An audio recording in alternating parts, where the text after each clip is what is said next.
ನಮಸ್ಕಾರ ಗುರುಗಳೇ, ನನ್ನೆಲ್ಲ ಪ್ರೀತಿಯ ಗುರುಗಳಿಗೂ ನಿಮ್ಮ ಶಿಷ್ಯ ಸ್ಕೂಟ್ರಿಸ್ಟ್ ಮಾಡ್ತಾ ಇರುವಂಥ ನಮಸ್ಕಾರಗಳು. ಹೋದ್ವಾರ ನನಗೆ ವಿಡಿಯೋ ಮಾಡೋದಕ್ಕಾಗಲಿಲ್ಲ, ಅಂದರೆ ಕೆಲವೊಂದು ಕಾರಣಗಳಿಂದ ಎಡಿಟ್ ಮಾಡೋದಕ್ಕೆ ಟೈಮ್ ಸಿಗಲಿಲ್ಲ. ಹಾಗಾಗಿ ದಯವಿಟ್ಟು ಕ್ಷಮಿಸಿ ಅಂತ ಕೇಳ್ಕೊಳ್ತಾ ಈ ವಿಡಿಯೋನ ಸ್ಟಾರ್ಟ್ ಮಾಡ್ತಾ ಇದ್ದೀನಿ. ಈ ವಾರ ನಾನು ಹೋಗಿರುವಂಥದ್ದು ಕೇರಳಕ್ಕೆ ಯಾಕಂದರೆ ಅಲ್ಲೊಂದು ಸುಪ್ರಸಿದ್ಧ ದೇವಸ್ಥಾನ ಇದೆ, ಅನಂತೇಶ್ವರ ದೇವಸ್ಥಾನ ಅಂತ. ಇದು ಮಂಗಳೂರು ಮತ್ತು ಕೇರಳ ಬಾರ್ಡ್ರಲ್ಲಿ ಬರುತ್ತೆ. ಆದರೆ ಕೇರಳಕ್ಕೆ ಸೇರಿದ್ದು, ಬಟ್ ಬಾರ್ಡರ್ ಏನಿದೆ ಮಂಗಳೂರು ಮತ್ತು ಕೇರಳದ ಬಾರ್ಡ್ರಲ್ಲಿ ಬರುತ್ತೆ. ಈ ಒಂದು ದೇವಸ್ಥಾನದ ವಿಶೇಷತೆ ಏನಂದರೆ, ಆಲ್ಮೋಸ್ಟ್ ನೀವು ಎಲ್ಲ ದೇವಸ್ಥಾನಗಳಲ್ಲೂ ಅಥವಾ ಕೆಲವು ದೇವಸ್ಥಾನಗಳಲ್ಲಿ ದೇವಸ್ಥಾನದಲ್ಲಿ ಏನಿರುತ್ತೆ, ಒಂದೇ ಆನೆ ಇರುತ್ತೆ ಅಥವಾ ಮೀನಿರುತ್ತೆ ಅಥವಾ ಆಮೆ ಇರುತ್ತೆ, ಕೆರೆಗಳಲ್ಲಿ ಸಾಕಿರ್ತಾರೆ. ಆದರೆ ಈ ಒಂದು ದೇವಸ್ಥಾನದಲ್ಲಿ ಮೊಸಳೆಯನ್ನು ಸಾಕಿದ್ದಾರೆ. ಬಟ್ ಆ ಮೊಸಳೆ ಏನಂದರೆ ನಾನ್ ವೆಜಿಟೇರಿಯನ್ ಅಲ್ಲ, ವೆಜಿಟೇರಿಯನ್ ಮೊಸಳೆ. ಅಂದರೆ ಅರ್ಚಕರು ನೀಡುವಂಥ ಬೆಲ್ಲ ಮತ್ತು ಅಕ್ಕಿಯನ್ನು ಮಾತ್ರ ತಿಂದು ಜೀವನ ಮಾಡುತ್ತೆ. ಇನ್ನೊಂದು ವಿಶೇಷತೆ ಏನಂದರೆ, ಇಲ್ಲಿರುವಂಥ ಮೊಸಳೆಯ ಆಯಸ್ಸು ಏನಾದರೂ ಮುಗಿದು ಅದೇನಾದರೂ ತೀರಿ ಹೋದರೆ ಇನ್ನೊಂದು ಮೊಸಳೆ ಆಟೋಮೆಟಿಕ್ ಆಗಿ ಪ್ರತ್ಯಕ್ಷ ಆಗುತ್ತೆ. ನಿಜ ಗುರುಗಳೇ, ಏನಂದರೆ ಈಗ ನೀವು ಅಂದರೆ ನಾನು ಇವಾಗ ತೋರ್ಸಕ್ಕೆ ಹೊರಟಿದ್ದೀನಿ ಅಥವಾ ಈಗ ಪ್ರೆಸೆಂಟ್ ದೇವಸ್ಥಾನದಲ್ಲಿರುವಂಥ ಮೊಸಳೆ ಮೂರನೇದು. ಇದಕ್ಕಿಂತ ಹಿಂದೆ ಒಂದು ಮೊಸಳೆ ಇತ್ತು, ಅದಕ್ಕಿಂತ ಹಿಂದೆ ಒಂದು ಮೊಸಳೆ ಇತ್ತು.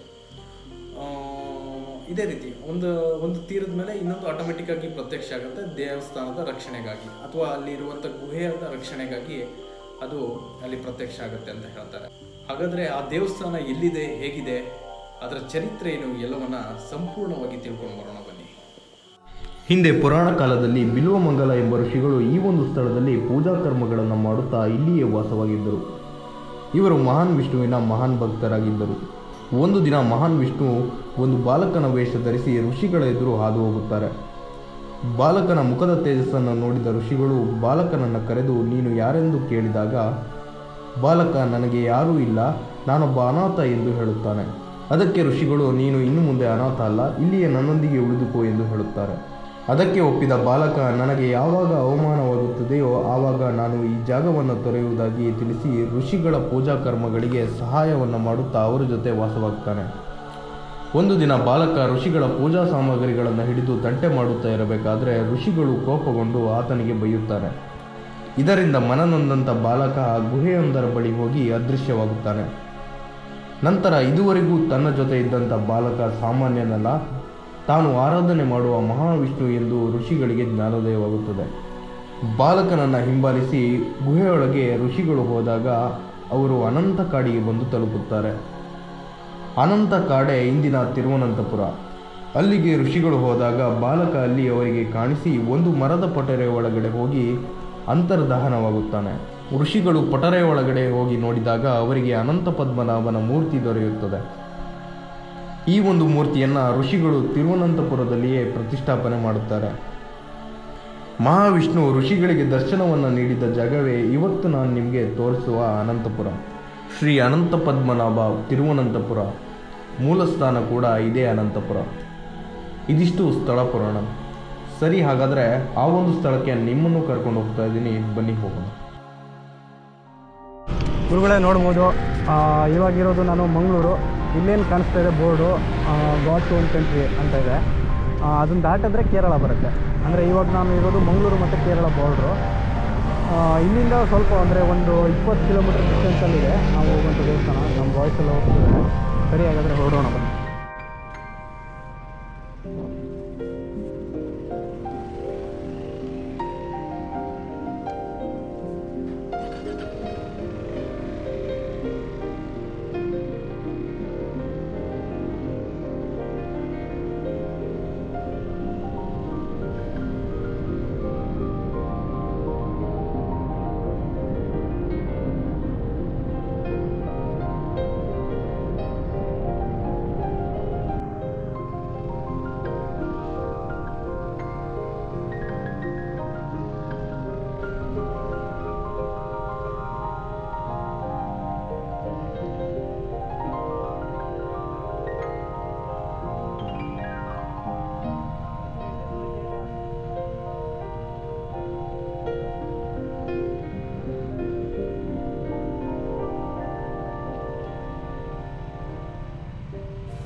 ಇವುಗಳ ಇಲ್ಲೊಂದು ವಿಶೇಷತೆ ನೋಡ್ಬೋದು. ಏನಂದರೆ ಇದು ಇರೋದು ಕೇರಳ ರಾಜ್ಯದಲ್ಲಿ, ಬಟ್ ಇಲ್ಲಿ ಕನ್ನಡನೂ ಬೋರ್ಡ್ ಹಾಕಿದೆ ನೋಡಿ.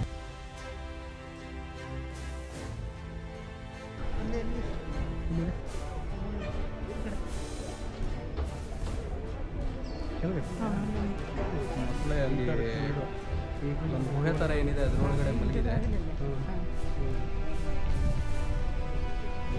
ಕೆಲವೊಂದು ಟೈಮಲ್ಲಿ ಇಲ್ಲೇ ಇರುತ್ತೆ, ಬಟ್ ಪೂಜೆ ಟೈಮಲ್ಲಿ ಎಲ್ಲಿ ಹೋಗುತ್ತಂತೆ.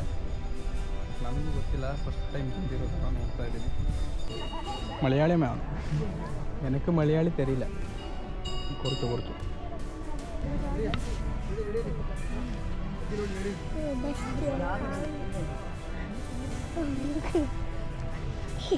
Hi guys. ಹೇಳಿ ದೇವಸ್ಥಾನದ ಬಗ್ಗೆ ಸ್ವಲ್ಪ ಹೇಳಿ. ಮೊಸಳೆ ಬಗ್ಗೆ ಆದರೂ ಹೇಳಿ. ಇದ್ರ ಹೆಸರು ಬಬಿ ಅಂತ. ಇದಕ್ಕೆ ಎಷ್ಟು ವರ್ಷ ಆಗಿದೆ? ಗೊತ್ತಿಲ್ಲ. ಹಾಂ, ಇರ್ತದೆ ಒಂದು ಮೊಸಳೆ ಇತ್ತು, ಅದು ಸತ್ತೋಗಿ ಇದು ಪ್ರತಿಷ್ಠೆ ಆಗಿದೆ. ಇದು ಪ್ರತ್ಯಕ್ಷ ಆಗಿದ್ದ? ಅದು ತಂದು ಬಿಟ್ಟಿದ್ದಲ್ಲ? ಅಲ್ಲ, ಅದಕ್ಕಿಂತ ಹಿಂದೆ ಒಂದು ಮೊಸಳೆ ಇತ್ತಂತಲ್ಲ? ಅದು ಸತ್ತಿದೆ. ಅದಾದ್ಮೇಲೆ ಇದು ಮೂರನೇದು ಈಗ. ಇಲ್ಲಿ ಅಲ್ಲಿ ಗುಹೆ ಇನ್ನೊಂದು ಅನಂತ ಪದ್ಮನಾಭ ದೇವಸ್ಥಾನಕ್ಕೆ ಹೋಗುತ್ತಂತಲ್ಲ, ಇಲ್ಲಿ ಅದು ಅಲ್ಲಿ ಇತ್ತೆ. ಮುಂಚೆ ಇದೆಯಾ? ತಿರುವನಂತಪುರ. ತಿರುವನಂತಪುರಂ ಹೋಗುತ್ತಾ?